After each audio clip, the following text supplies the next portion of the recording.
Maduro is going crazy. He just did something that left many people shocked.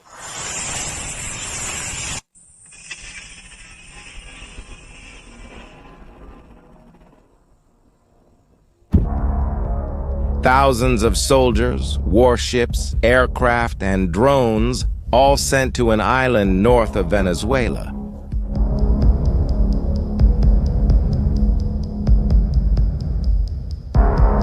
Vladimir Padrino Lopez, the Minister of Defense and Maduro's right-hand man, appeared on television saying that this is just a military exercise. But there's something behind these movements that few people are noticing, and it's very concerning, because Maduro's troops are very close to where the Americans are. And the timing of these exercises? Well, it's not a coincidence. There's something more behind this, and I'm going to show you now.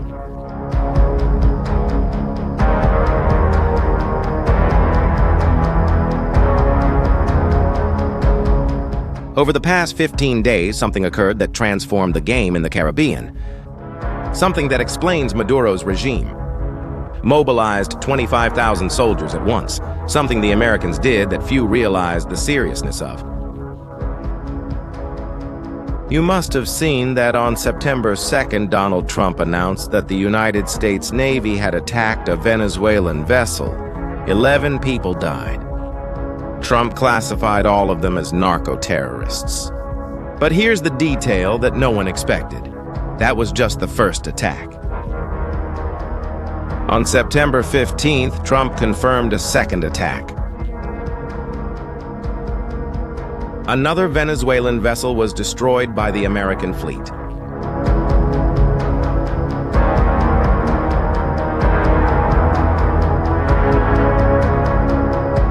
And on September 17th, just a few hours before Maduro announced the military exercises, Trump revealed that a third vessel had been eliminated. 3 attacks in 15 days, 3 vessels destroyed, people killed. And all of this happening while the world was talking about a possible American invasion. But there's a bizarre detail in this story. The attack on September 2nd was filmed. The Americans released a video showing the destruction of the Venezuelan vessel. Maduro immediately claimed that the video was fake, created with intelligence. Artificial. The Venezuelan government said that the explosion looked like a simplified animation without realistic detail. Independent organizations that verify fake news challenged this claim. They said there was no evidence of artificial intelligence manipulation. The United States Secretary of Defense strongly denied it, stating that he watched the incident in real time. Well, here it's very clear about one thing. The Maduro government is desperate. Without the military capability to respond, he tried to use information warfare against the United States, planting doubts about the evidence. He can't contest it militarily. It's the classic tactic of an authoritarian government when it's cornered. Now let me show you the real size of what's happening. The difference in military power between the two countries is absolutely impressive. On the American side, 8 warships are sailing near Venezuela. More than 4,000 Marines and sailors are on board. Modern warships and a nuclear attack submarine. 10 F-35 fighter jets have been deployed to Puerto Rico. Just so you know, the American combat system is able to track more than 100 targets at the same time. Long-range missiles are ready for use.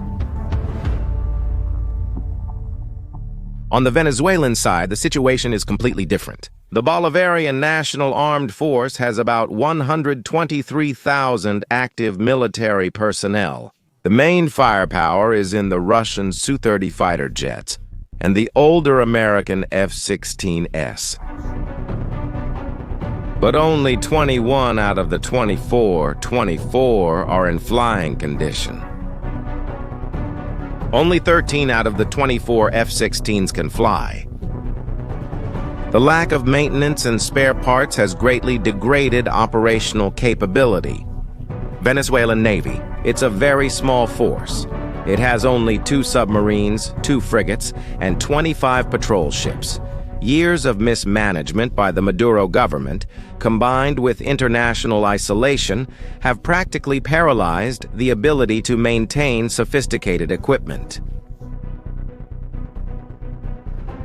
Maduro, in turn, talks about millions of militiamen. Those are impressive numbers, but they're more fantasy than reality.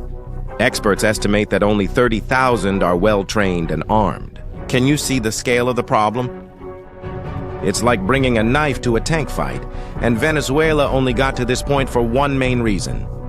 After all, this crisis in 2025 didn't come out of nowhere. It exists because of more than 2 decades of continuous deterioration in relations.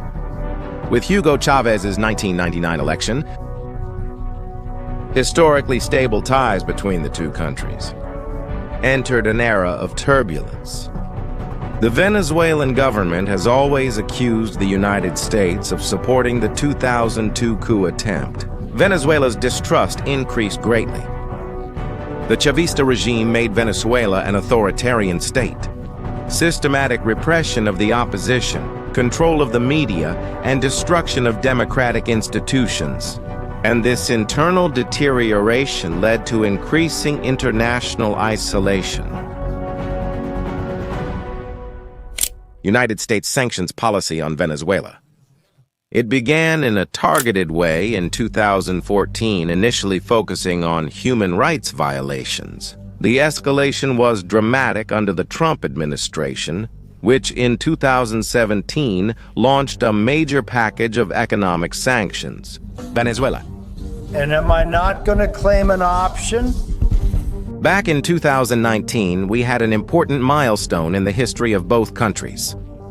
After Maduro's controversial election in 2018, the United States took the step of recognizing Juan Guaidó as the interim president of Venezuela. As you can imagine, this decision led to the definitive break in diplomatic relations between them. Consequences?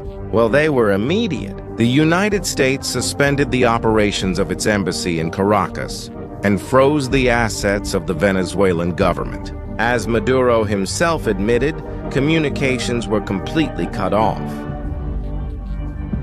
For many analysts, this diplomatic impasse has ended up making a military stance one of the few remaining options to deal with a regime that refuses dialogue and perpetuates a humanitarian crisis. And in this sense, the justification of the United States for the massive military presence in the Caribbean is mainly focused on the fight against drug trafficking. And behind this is a formal accusation from 2020 from the United States Department against Nicolas Maduro.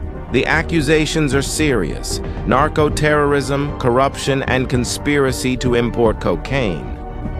For the United States, the American government initially offered $25 million for information that would lead to the capture of Maduro.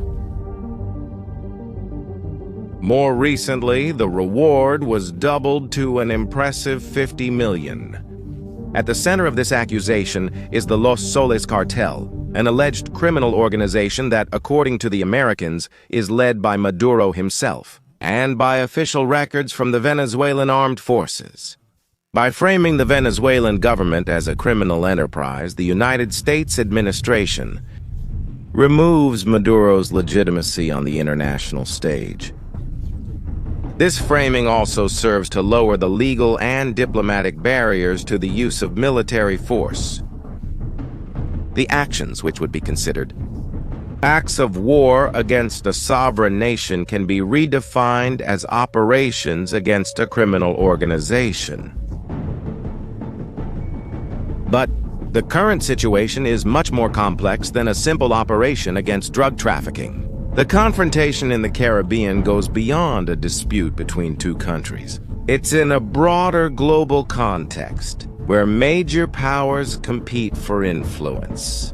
The survival of Maduro's regime is largely due to the support of Russia and China. Russia provides military equipment, while China offers loans in exchange for Venezuelan oil, and anyone who thinks this support is out of kindness is mistaken. It's actually an investment to challenge American influence on the continent. China and Venezuela are expected to hold their official meetings in mid-December. And I'm sure that in this joint commission we will finish reaching an agreement, the plans, in all economic, financial, and energy sectors. This crisis mainly showed that the region is divided. While 21 Latin American countries expressed concern about the external military presence, important United States allies in the region, such as Argentina, Ecuador, Paraguay, and Peru, refused to support this position. This division shows that many countries recognize that the Maduro regime represents a threat to regional stability. The current situation is extremely dangerous because the United States military options range from continued targeted strikes to broader operations. A very likely scenario is a special forces operation to capture Maduro. It can't be denied that an escalation in this conflict would have terrible consequences. The already existing humanitarian crisis in Venezuela, a direct result of the regime's mismanagement, would get much worse. The International Monetary Fund reports the country ranks below Haiti, which faces earthquakes, cyclones, violence, and political instability. Millions of Venezuelans have already fled the country due to repression and economic collapse. An armed conflict would create a new massive wave of refugees. Venezuela holds the world's largest proven oil reserves. A conflict could affect global energy markets, even if only in a limited way. Mainly because Venezuelan production is already at very low levels due to the incompetence of the regime. An escalation could also force Russia and China to intensify their support for the Venezuelan regime, using the crisis against the United States on the international stage. But there is a lot of uncertainty about how far these countries will go to defend Venezuela. One thing is certain. The military confrontation between the United States and Venezuela in September 2025 means more than just small naval skirmishes. It is the result of decades of hostility, resulting from Venezuela's shift from a prosperous democracy to a failed dictatorship. And how do Americans define a drug trafficking hub? What happens from now on will define the future of the Maduro regime in Venezuela. And you, what do you think will happen? Do you believe Maduro will be able to withstand American pressure, or will he end up abandoning ship and fleeing? Leave your opinion in the comments. If you enjoyed this content, subscribe to the channel. And share this video with anyone who needs to understand what's really happening in the Caribbean. See you next time.